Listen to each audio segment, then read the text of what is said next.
on Mental Health Day in October, you were saying you cannot replace the feeling of a deep guttural belly laugh. An emoji of laughter is not the same physiological response that we need, that our kids need. And what I love is that the more that we encourage our children to do this, we mimic those same behaviors. We also we all know as parents, as working parents, we want to create good habits that are lasting for our children, but we've got to be realistic about what we can do consistently.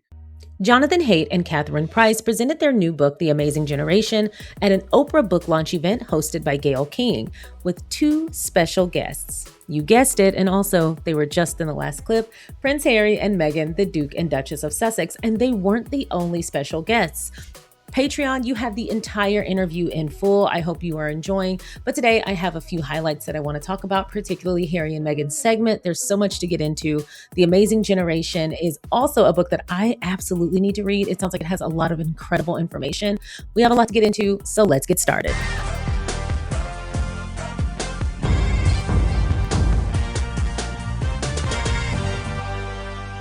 What the companies all understand, what they've studied, is the nature of dopamine, which is a neurotransmitter in the brain, which we get when we do something. We do something that's rewarding. We get a little pulse of dopamine that actually says, "Oh, that was good. Let's do it again." And so you do that a few times, and you get a loop going. This is quick dopamine, which is what these devices deliver, and your brain adapts to that, so that you now need more dopamine, just like any other addiction. And the clear sign that it's a dopamine issue is if you take it away and they become irritable, anxious, insomnia. These are all the signs of a dopamine withdrawal situation. So that was an example of a dopamine addiction. And that's true for at all ages. There's another thing that happens once they reach more like middle school and high school, which is the social addiction. And so we've heard of a number of cases where when the parents take the phone away, the kid actually kills himself. Because many will remember when Oprah Winfrey sat down with Jonathan Haidt, author of The Anxious Generation, for Oprah Daily's The Life You Want series to discuss how technology is affecting teen mental health. Well, now he has partnered with Catherine Price on a brand new book, The Amazing Generation. The book is for tweens and offers fresh ideas for making offline life more fun while building healthier screen habits. To celebrate the book's launch, Oprah Daily's editor-at-large, Gayle King, hosted an honest, energizing conversation with Haidt and Price about how families can step back from digital pressure and help kids thrive. They gave practical tools, research-backed insights, and some much-needed humor as they charted a brighter path forward.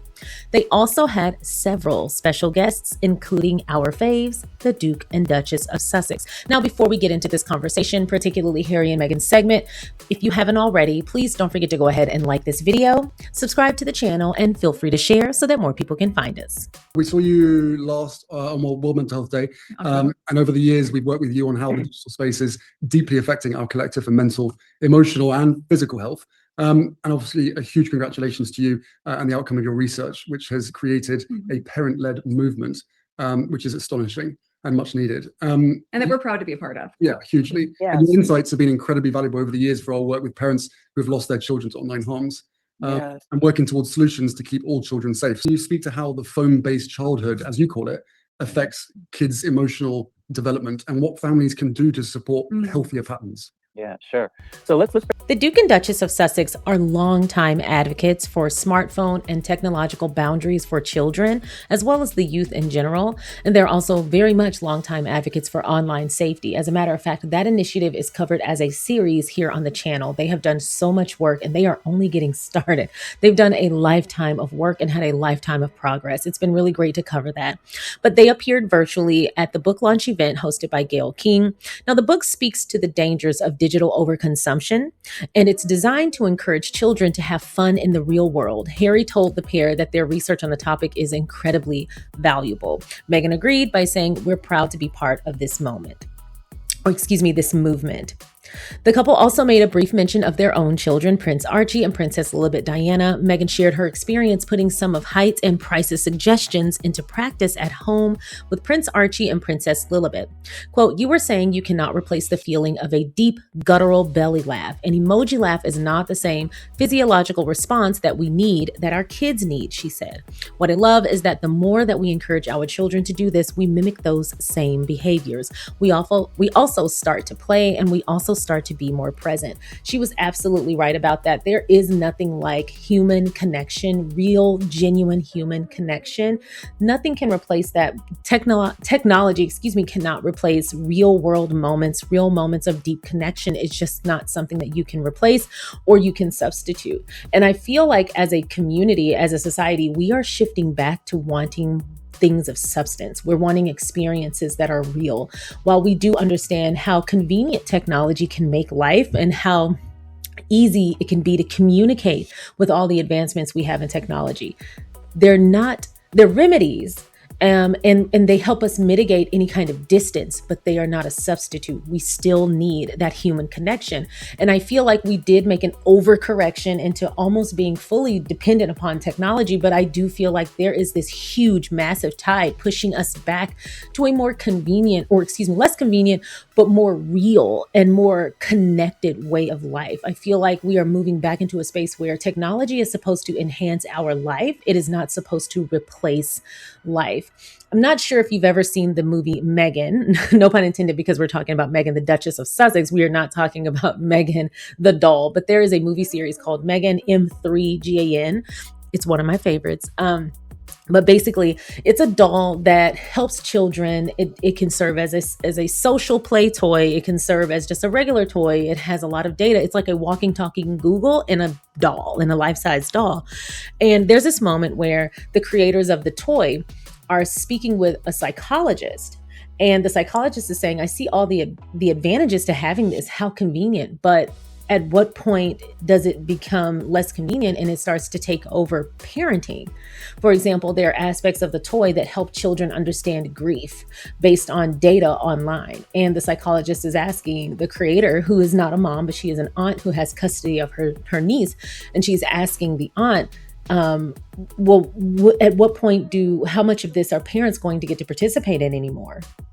It's convenient, but some of these things have to be followed through with in order to maintain the bond. And throughout the movie, while it is told in a very comedic horror style, it is basically showing the dangers of relying too heavily on technology. We've had this conversation a couple of times about how ChatGPT can be convenient. I've never used it, so I don't know, but I know people who've used it.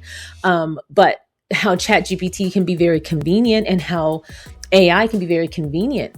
But what you don't use, you lose. So if you are not exercising your cognitive functions that you have already learned, you may lose them. You may struggle to retrieve vocabulary words that you need. You may struggle to fully express yourself because you're so used to saying, how do I say enter into this thing? And it's giving you a full-on thing to repeat. Well, repeating something and mimicking something is not understanding it. And you may lose what you already know. Technology might be making us dumber. And that isn't even speaking to the sides of technology that may be introducing unsavory people into our lives and maybe overstepping or undercutting our boundaries around our children or vulnerable parties. It's making us dumber and making us less safe. All things, even things that come with an advantage, all things have to be managed. All things have to be accountable. All things have to have limits. And that is what online safety is about. Age limits, usage limits, user limits, time limits. Everything has to be managed within moderation. And what moderation is up to the user or a guardian, an adult guardian. But I say that to say, no one is trying to take your technology away. In the same way that we talk about gun control from time to time, no one's trying to take your guns away. Everything has to have limits. Everything has to have parameters, or else we will be our own undoing in a number of manners. And so anyway, I appreciate Harry and Meghan in this space because they do a really great job just simply as people who have access to information and have access to bring peoples to the table. I'm getting dumber. Bring people to the table to have important conversations who may not otherwise have access to one another. They've been great as conduits for information, but they also are fully informed themselves and their parents. So they offer a unique and important insight into this topic. And with their work, I do see so many changes. We've already seen some countries that they have worked with. Some countries start to put parameters on the use of social media by minors. Some countries are even banning social media for children under the age of 14, which I fully get behind, and y'all have heard my reasons why. So I am excited to dig into this book. I feel like it's going to be right up my alley, and I cannot wait to not only read it and dissect it, but to bring that back to you and tell you guys what I took away from it. If you're going to read the book, let me know in the comment section below. Are you excited to read this? And have you read anything else from Jonathan Haidt? Okay, well, does any of that bother you? I mean, I thought we were creating a tool to help support parents, not replace them. I mean, if you're having Meghan tuck Katie in and read her a bedtime story, then when are you ever spending time with her? If you're spending less time with your child as a result of Meghan, that is something we should be aware of. She's not my child. We have overprotected our children in the real world, and we have underprotected them online.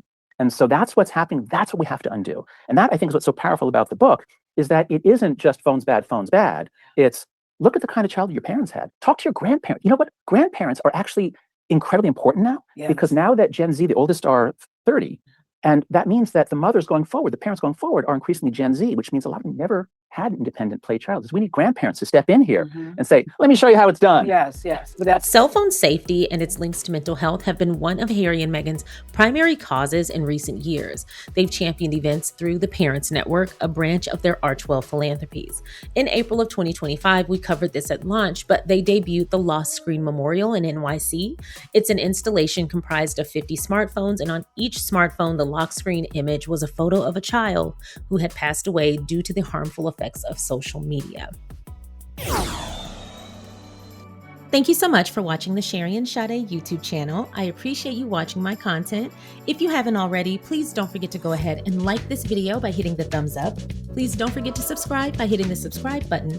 And don't forget to comment along the way. If you feel so inclined, please don't forget to share so that more people can find us. Once again, thank you so much for watching. Now let's get back to the video. Privacy concerns. Well, first, in terms of safety, I understand the parental need for safety. So if you're actually sending your kid out independently to go around town, to walk over to friends' houses, well, that's great. I applaud you. If you want to give your kid a phone so that if anything goes wrong, they can call you, great, give them a phone. Just don't give them a supercomputer connected to everyone in the world. These apps have been specifically designed to hook and keep children online for as long as possible. That's right. Mindless scrolling. And during that scrolling, they have content that is pushed to them, content that they wouldn't otherwise go looking for, to keep them online for longer. And some of that content ends up suggesting suicide. That's right. It's always great when Jonathan Haidt gets to link up with the Sussexes in any capacity. We know that he had a sit-down interview, a very in-depth sit-down conversation with Prince Harry, Duke of Sussex. Again, Patreon, you have that in full. And we did summarize that here. We know that he saw them at Project Healthy Minds and they worked together there. So it's always great when they all get to collaborate, but they all have such a wealth of knowledge.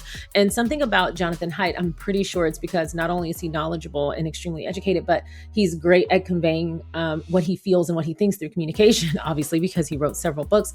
But the way he breaks it down in such a no-nonsense way, but delivers the hard truths, one, it leaves a lasting impact, but he doesn't do the boogeyman thing where it's like, you can't use phones. Phones are bad. Phones are dangerous. He can acknowledge that there is danger in overconsumption. There is danger in lack of boundaries, but they can be useful tools. Here's how you can move forward. He offers realistic recommendations and practices. And I love that Meghan acknowledged that she has utilized some of his recommendations and they have worked for her. So I think it's always great when they get a chance to sit down and have conversations and that they get to work together.